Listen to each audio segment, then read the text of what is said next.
Hello students, now we start heat engine. Heat engine. चलिए, heat engine एक device है और ये काम क्या करता है तो हीट एनर्जी को वर्क डन में कन्वर्ट करता है। और जो इसका सिंपल सा प्रोसेस है वो है कि हाई टेम्परेचर बॉडी से हीट एनर्जी लेना, लो टेम्परेचर बॉडी में हीट एनर्जी रिजेक्ट करना और उसी ड्यूरेशन में ये वर्क डन भी देता है। देखिए एक सिंपल तरीके से इसे समझते हैं। एक आपके पास हाई टेम्परेचर बॉडी है जिसका टेम्परेचर है T1 और इसको हम नाम देते हैं सोर्स, ठीक है। और दूसरा आपके पास है लो टेम्परेचर बॉडी जिसका टेम्परेचर है T2 और इसको हम नाम देते हैं सिंक। ये source high temperature body, sink low temperature body, और ये हमारा हीट इंजन। काम क्या करेगा तो हाई टेम्परेचर बॉडी से ये हीट एनर्जी रिसीव करेगा Q1 और some amount of heat energy जो इन्होंने हाई टेम्परेचर बॉडी से या सोर्स से रिसीव किया है उस हीट एनर्जी को ये हीट इंजन कुछ वर्क में कन्वर्ट कर देता और रिमेनिंग को वो सिंक में रिजेक्ट कर देता है।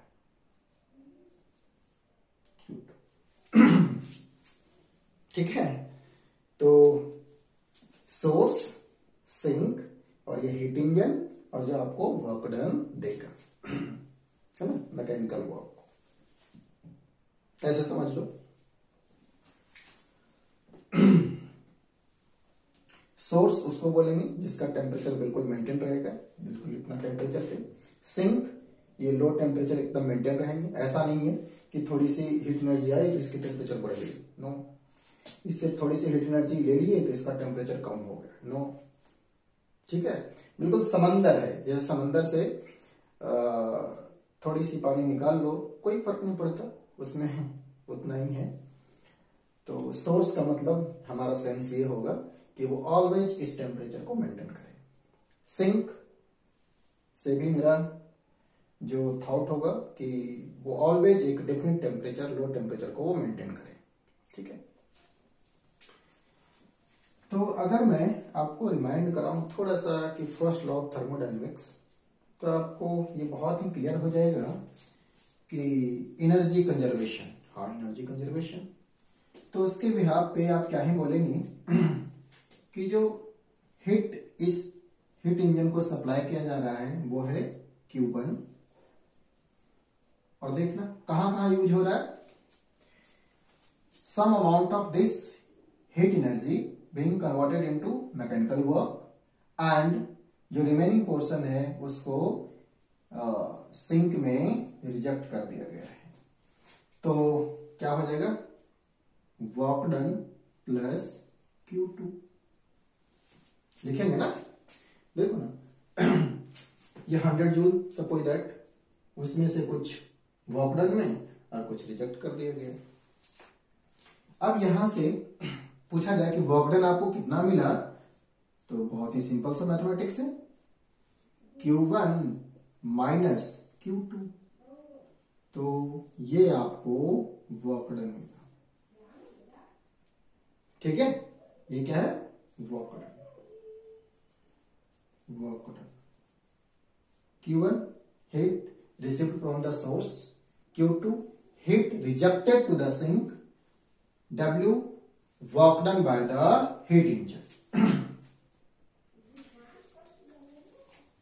अब देखिए इसमें एक वर्ड हमें ध्यान रखना है और वो वर्ड है एफिशिएंसी, जिसको हम ईटा से डिनोट करेंगे, एफिशिएंसी, ठीक है।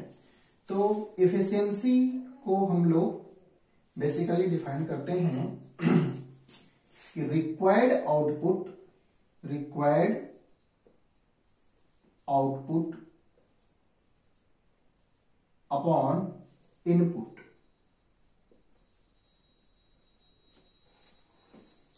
मीन्स आपने कितना इनपुट दिया और आपको रिक्वायर्ड आउटपुट कितना मिला। यहां ऐसे समझते हैं, आपके पास हीट इंजन है, ले लो मोटरसाइकिल ले लो या फोर व्हीलर कोई भी ले लो, वो सारा हीट इंजन है। काम वो भी क्या कर रहा है कि जो आप पेट्रोल या डीजल यूज करते हैं ना इंजन में, वो क्या करता है, उसके अंदर वो बर्न होता है और एक हाई टेम्परेचर मेंटेन करता है और वहां से हीट एनर्जी इंजन रिसीव करके बाहर एटमॉस्फेयर सिंक का काम कर रहा है, वहां पे रिजेक्ट करेगा और उस ड्यूरेशन में आपको मैकेनिकल वर्क मिल जाता है। ठीक है ना, आपके जो व्हील हैं वो रोटेट करने लगते हैं। तो अगर मैं इंजन का एग्जांपल लूं, हीट इंजन बोले तो मैं बाइक का एग्जांपल लूं या कोई फोर व्हीलर का एग्जांपल लूं, तो उस केस में आपका आउटपुट क्या है? आउटपुट है आपका मैकेनिकल वर्क। ठीक है, देखा जाए तो सर आउटपुट का मतलब तो सर हम ये समझेंगे कि इससे बाहर क्या निकल रहा है। तो बाहर तो सर स्मोक यानी हीट का रिजेक्शन और साथ साथ में वर्क डन भी हमें मिल रहा है। बट रिक्वायर्ड हम क्या चाह रहे थे? हम तो यही चाह रहे थे, बट ये हमारी मजबूरी है, इस बात को समझेंगे। तो बिल्कुल अभी ये फोकस कर रहे हैं कि रिक्वायर्ड आउटपुट का मतलब है कि मैं हीट इंजन किस लिए लगाया था? इसलिए थोड़ी लगाया था कि स्मोक का रिजेक्शन हो, इससे नहीं। हम तो हीट इंजन का यूज इसलिए कर रहे हैं कि मुझे मैकेनिकल वर्क मिले। बट हाँ, ये लेना मजबूरी है, ठीक है, ठीक है। कुछ ऐसा हमें मिल जाए ना कि स्मोक नहीं निकले तो ठीक है जी, इससे अच्छी बात क्या ही होगी, हम तो वही वाला लेंगे, क्योंकि हमें तो स्मोक चाहिए भी नहीं। लेकिन हम मजबूर हैं कि स्मोक ये देगा ही देगा, यानी कुछ ना कुछ हीट एनर्जी को ये एटमॉस्फेयर में रिजेक्ट ही कर देगा। पूरी तरीका से ये हीट एनर्जी जो सोर्स से रिसीव कर रहा है उसे वर्क डन में कन्वर्ट नहीं कर पाता है। इसकी हम बातें करेंगे। तो फिलहाल अभी कि रिक्वायर्ड आउटपुट मीन्स आपका रिक्वायर्ड आउटपुट हो गया यहाँ पे वर्क डन। आप चाह रहे हैं कि ज्यादा से ज्यादा मैकेनिकल वर्क मिले, राइट। तो इस केस में एफिशिएंसी के लिए आप लिखेंगे क्या, बताओ?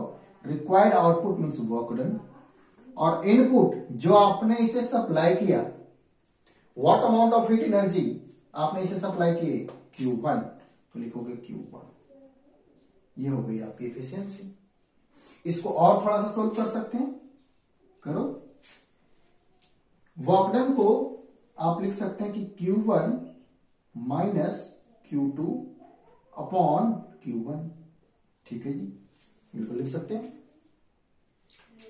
यहां से एक लाइन में और इसे सोल्व कर लें तो आप लिख सकते हैं कि 1 माइनस Q2 अपॉन Q1। ये क्या है? Heat rejected to the sink, heat received from source, है ना, और 1 माइनस इतना करेंगे तो आपको मिल जाएगा एफिशिएंसी, है ना, एफिशिएंसी। ये हो गया एफिशिएंसी ऑफ हीटिंग। इसको इन टर्म्स ऑफ टेम्परेचर भी प्रेजेंट कर सकते हैं, है ना। और आप लिख सकते हैं कि efficiency is equal to 1 minus T2 upon T1। इसकी एक लंबी डेरिवेशन है जिससे वो आता है। ऐसा नहीं सोचना कि Q2 के प्लेस पे T2 और Q1 के प्लेस पे T1, बट हाँ फॉर्मूला कुछ ऐसा ही है, लेकिन एक इसकी लंबी डेरिवेशन है, ठीक है। तो आपको यहां से एक और फॉर्मूला मिल गया in terms of temperature. Means आपको सोर्स टेम्परेचर पता हो, सिंक टेम्परेचर पता हो, तो आप उसकी एफिशिएंसी बता सकते हैं और वो maximum 1 minus T2 upon T1 के बराबर होगी, इससे ज्यादा नहीं होगी, ठीक है। और इसी तरह से कितना हीट रिसीव कर रहा है, कितना रिजेक्ट कर रहा है ना, तो उसके बिहाफ पे भी आप बता सकते हैं कि मैक्सिमम जो उसकी एफिशिएंसी होगी वो 1 माइनस Q2 अपॉन Q1 होगी, राइट। तो इस तरीका से आप हीट इंजन की इफिशियंसी और वर्क डन, साथ में कितना हीट रिसीव कर रहा है, कितना रिजेक्ट कर रहा है, उसमें एक रिलेशन आपको मिल गया, राइट। मैं एक एग्जांपल लेता हूं, छोटा सा एग्जांपल लेते हैं इसे और समझने के लिए। सपोज दैट एक हीट इंजन में हम बना लेता हूं छोटा सा, ये आपका हीट इंजन और ये मेरा रहा T1 टेम्परेचर, ये Q1 heat energy, work done, और ये हो गया T2 टेम्परेचर वाला सिंक, Q2 रिजेक्ट किया जा रहा है। आपको बोल दिया जाए कि किसी हीट इंजन की जो एफिशिएंसी है वो है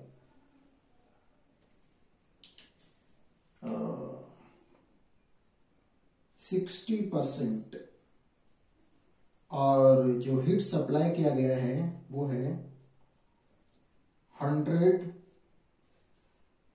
किलो कैलोरी। कैलोरी में भी दे सकते हैं, जूल में भी दे सकते हैं।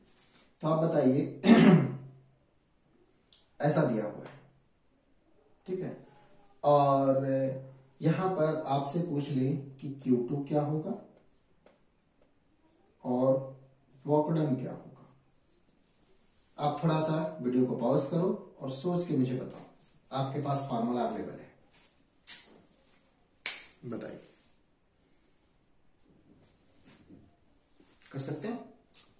चलिए अब स्टार्ट करते हैं। आंसर दिख रहा है लोगों को ये या नहीं दिख रहा? चलो यहां तक तो दिख रहा है। अब मैं इसका आंसर लिख रहा हूं ऊपर, यहां आंसर क्या लिखूं?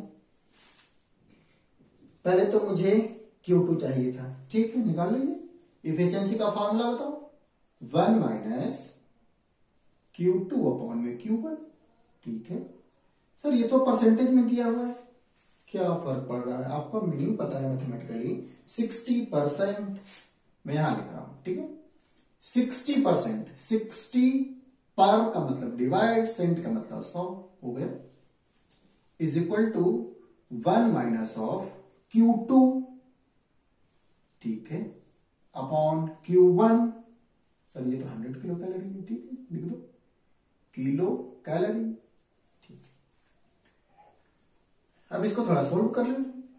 क्या करोगे? Q2 upon 100 kilo calorie is equal to 1 minus 60 by 100। तो 100 माइनस 60 कितना होगा? 100 माइनस 60 हो जाएगा 40 बाई 100। अब यहां से सोल्व करो इसको, 100 से तो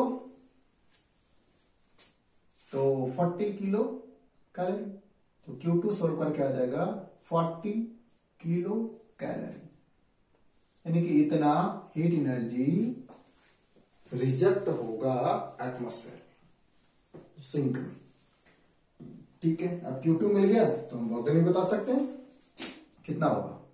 वर्क डन हो जाएगा, सर ये होता है Q1 माइनस Q2। तो Q1 बताइए जी, Q1 100 है सर, 100 लिख दो, किलो कैलोरी है माइनस 40, सोल्व कर लेंगे कितना आएगा? 60 किलो कैलोरी। ये हो गई आपकी वर्क डन, ठीक है। क्या डिफिकल्ट है या आसान है? सर बिल्कुल आसान है। यही पे हो सकता है आपको in terms of temperature given हो सकता है आपको दिया जाए कि सोर्स का टेम्परेचर, हाँ ये टेम्परेचर केल्विन में होगा, ये ध्यान रखना, temperature is in kelvin, temperature is in kelvin, ऐसा यूनिट में, ठीक है, केल्विन में। तो एक टेम्परेचर से रिलेटेड भी कर लें, ठीक है। अब एक और मैं लिख रहा हूं जिसमें आपको टेम्परेचर गिवन है, इसी में सोचो, मैं क्वेश्चन को चेंज कर रहा हूं, आप पहले इतना फिनिश कर लो, ठीक है। अब मैं इसको रफ करके दूसरा क्वेश्चन आपके लिए लिख रहा हूं, ठीक है। चलिए अब क्वेश्चन में थोड़ा सा चेंज कर दिया, मैं पेन चेंज कर लेता हूं। मैं ये बोलता हूं कि जो T1 है ये है 500 केल्विन और जो T2 है वो आपको बताना है, जबकि इफिशियंसी 60%। ठीक है, अब बताओ, बता सकते हो? हाँ बता सकते हैं, क्यों नहीं बता सकते। इफिशियंसी होती है 1 माइनस T2 बाय T1। दिख रहा है? अच्छा, 1 माइनस T2 बाय T1। अब हमें तो पुट करना है। दूसरा क्वेश्चन है, मैंने ग्रीन से लिखे, ठीक है, इसको रफ कर दें, यहीं पे लिखूंगा। तो इन टर्म्स ऑफ टेम्परेचर भी होगा, तो कोई मुश्किल वाली चीजें नहीं है, बिल्कुल आसान। क्या करें? इफिशियंसी वही 60%, 60/100, ठीक है। 1 माइनस T2 हमें बताना था, जबकि T1 500 है, तो T2 हमें निकालना है। T1 कितना है? 500, ठीक है, 500। अब इसको सोल्व कर लो। जब इसको सोल्व करोगे क्या आएगा? देखो यहां से मैं फिर से वही लिखता हूं कि T2 by 500 is equal to 1 minus 60/100। मैं बिल्कुल बच्चा जैसा लिख रहा हूं, ठीक है। अब 100 माइनस 60 कितना होगा? 40। देखो, यानी कि ये हो जाएगा T2 upon 500 is equal to 100 minus 60 कितना हो जाएगा? 40 अपॉन में 100। यहां से ये कैंसिल, क्या बचा? 200, यानी T2 is equal to 200 kelvin. हो गया आंसर, ठीक है। आपको दिख रहा है ग्रीन वाला? थोड़ी सी मुश्किलें हैं, बट आप देख लेना, क्योंकि मैं बोल तो रहा हूं ना। ठीक है, तो ये हो गई थोड़ी सी स्टोरी हीट इंजन की। क्या मुश्किल है? नहीं, आसान है। मुश्किल क्या है? चलिए, तो आई होप आप ये समझे होंगे। चलिए, अब यहीं से थोड़ा सा रुख बदलते हैं और देखना, हमने अभी यहां ये सीखे कि हीट इंजन क्या काम कर रहा है। सोर्स से हीट एनर्जी ले रहा है और उसे कुछ पार्ट को सिंक में रिजेक्ट करता है और some amount of heat energy को वो वर्क डन में कन्वर्ट कर देता है। बट मैं कुछ यहां पे लिमिटेशंस लिख रहा हूं। पहली चीज कि जो इफिशियंसी होगी वो लेस देन 1 होती है ऑलवेज। ये सबसे इंपॉर्टेंट है। Efficiency less than 1। सर इसका क्या मीनिंग है? इसका मीनिंग सिंपल है कि इफिशियंसी होती क्या थी है, तो वर्क डन अपॉन Q1, बोलो। और ये है लेस देन 1, यानी कि क्या होगा? लेस देन 1 बोले तो जो वर्क डन होगा वो लेस देन Q1 होगा। मीन्स सर जो हमें वर्क डन मिलेगा क्या Q1 से हमेशा लेस देन होगा? इक्वल नहीं हो सकता। तो आंसर है नो, इक्वल नहीं हो सकता।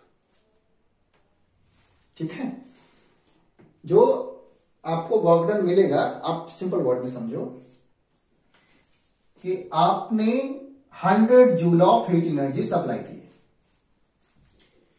तो अगर आपने 100, यहां पे आपने 100 joule of heat energy supply किए हैं, इट इज योर 100 जूल। तो आपको जो वर्क डन है वो 100 जूल कभी नहीं मिलेगा, वो ऑलवेज लेस देन 100 जूल होंगे। मीन्स क्या ही होंगे? आपको हो सकता है 80 जूल, हो सकता है 70 जूल, बाकी के इस सिंक में रिजेक्ट कर देगा। अगर मैं फर्स्ट लॉ ऑफ थर्मोडायनेमिक्स को याद करूं तो वहां तो सीखे थे कि एनर्जी को एक फॉर्म से दूसरे फॉर्म में कन्वर्ट भी किया जा सकता है, एनर्जी कंजर्व है। फिर मैं सोचूंगा कि तो फिर क्या ये 100 जूल जो हीट एनर्जी है उसे 100 जूल वर्क में कन्वर्ट किया जा सकता है? तो फिर मेरे पास आंसर है नो। ठीक है, I am repeating, first of thermodynamics में सीखे कि एनर्जी को एक फॉर्म से दूसरे फॉर्म में कन्वर्ट किया जा सकता है। हाँ, किया जा सकता है। तो ठीक है, मैं हीट एनर्जी को 100 जूल का हीट एनर्जी मैं 100 जूल का वर्क में कन्वर्ट करना चाहता हूं। बोले नहीं, क्यों? अभी तो आप बोल रहे हैं कि कन्वर्ट किया जा सकता है। तो हाँ, किया तो जा सकता है, बट उसके लिए कुछ लिमिटेशंस है। ठीक है ना? और वो कि सबसे पहले तो आप यही समझ लो कि जो हीट एनर्जी है उसको वर्क में पूरी तरीका से कन्वर्ट नहीं किया जा सकता है। लोगों ने काफी प्रयास किए, बट ये पॉसिबल नहीं हो पाया। ठीक है ना? कि हीट एनर्जी को पूरी तरीका से वर्क डन में कन्वर्ट नहीं किया जा सकता। कोई भी ऐसा आप हीट इंजन नहीं बना सकते हैं जिसके थ्रू आप ऐसा कर सकते हैं। जब भी होगी तो उसकी इफिशियंसी जो होगी वो लेस देन 1 होगी। ठीक है, तो यहीं से स्टार्ट होता है ये सेकेंड लॉ ऑफ थर्मोडायनेमिक्स। और बोले तो पहले तो आप यही बोल लेंगे कि according to second law of thermodynamics, पहली चीज कि जो इफिशियंसी होती है वो लेस देन 1 होगी। और लेस देन 1 क्या दिखा रहा है कि आप पूरी तरीका से इस हीट एनर्जी को इस हीट इंजन के जरिए वर्क डन में कन्वर्ट नहीं कर सकते। अलग अलग साइंटिस्ट ने अपना अलग अलग तरीके से स्टेटमेंट दी। केल्विन प्लैंक्स का स्टेटमेंट था वही चीज कि आप कुछ ऐसा अरेंज नहीं कर सकते हैं कि सोर्स से वो हीट एनर्जी ले और पूरी तरीका से वर्क डन में कन्वर्ट कर दे। उनका स्टेटमेंट का मीनिंग यही था, आप ऐसा नहीं कर सकते। क्लासियस का स्टेटमेंट था कि आप लो टेम्परेचर बॉडी से हाई टेम्परेचर बॉडी में हीट का रिजेक्शन नहीं कर सकते विदाउट कोई अदर वर्क डन दिए हुए। ये अपने आप नहीं होगी, उनका ये कहना था। जैसे हाई टेम्परेचर से लो टेम्परेचर वाले में हीट एनर्जी तो अपने आप चली जाती है, बट लो टेम्परेचर से हाई टेम्परेचर वाले में हीट एनर्जी अपने आप नहीं जाएंगी। ठीक है, आप इस बात को ऐसे भी समझ सकते हो कि अगर मैं बोलूं, ऐसा लिखता हूं कि सरफेस है, फ्रिक्शन वाला सरफेस है, इस पे कोई ब्लॉक है जिसको मूव कराया। हुआ क्या कि इसके जो काइनेटिक एनर्जी है वो जब मूव करेंगे सरफेस पे तो ड्यू टू फ्रिक्शन कुछ पार्ट ऑफ जो काइनेटिक एनर्जी है वो हीट में कन्वर्ट हो गई, यहां जाके स्टॉप हो गए। मीन्स हमने देखो ना इस तरह से एनर्जी दी है, काइनेटिक एनर्जी धीरे धीरे जाते जाते जाते जाते रुक गई। हुआ क्या कि जो काइनेटिक एनर्जी दिए थे वो काइनेटिक एनर्जी धीरे धीरे करके खत्म हो गई, ड्यू टू फ्रिक्शन वो हीट में कन्वर्ट हो गई। ठीक है जी, तो क्या उतने अमाउंट ऑफ हीट एनर्जी यहां पर फिर से ब्लॉक को, यानी कि इस ब्लॉक को गर्म कर दें, इसको सरफेस को गर्म कर दें, तो क्या ऐसा पॉसिबल है कि ये सरफेस धीरे धीरे या ब्लॉक ठंडा हो जाए और ये ब्लॉक मूव करने लगे? नहीं, यानी कि इसका जो रिवर्स प्रोसेस है वो पॉसिबल नहीं है। क्यों नहीं है? ठीक है, क्योंकि ऐसा होना चाहिए, एनर्जी तो कंजर्व है।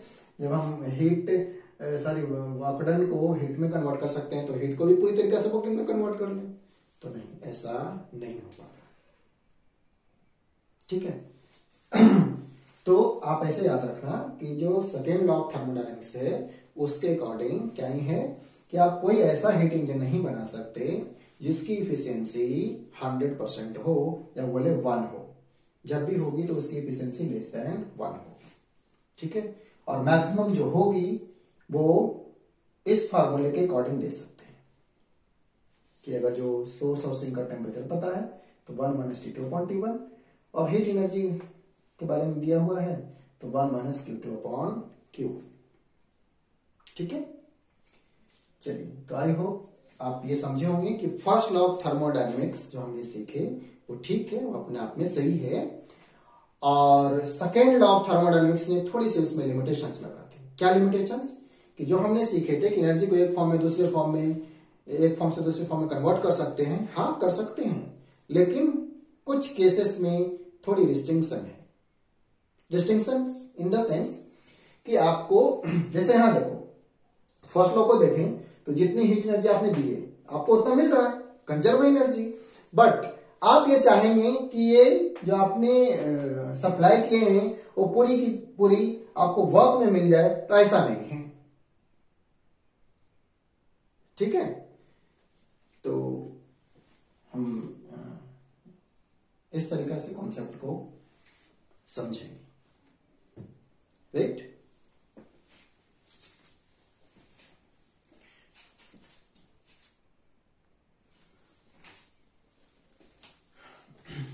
ठीक है, तो आप आई होप ये समझ गए होंगे। और बिल्कुल एक लाइन में ऐसे याद रख सकते हैं कि जो हाई ग्रेड एनर्जी है उनको लो ग्रेड में आप आसानी से कर सकते हैं, बट लो ग्रेड एनर्जी को पूरी तरीके से हाई ग्रेड एनर्जी में अपने आप कन्वर्ट नहीं किया जा सकता। ठीक है, चलिए, तो वर्क डन जो है वो हाई ग्रेड एनर्जी है। वर्क डन को आप पूरी तरीके से हीट में कन्वर्ट कर सकते हैं, बट हीट को आप पूरी तरीके से वर्क डन में कन्वर्ट नहीं कर सकते। ठीक है, ठीक है, अभी बस यहीं तक।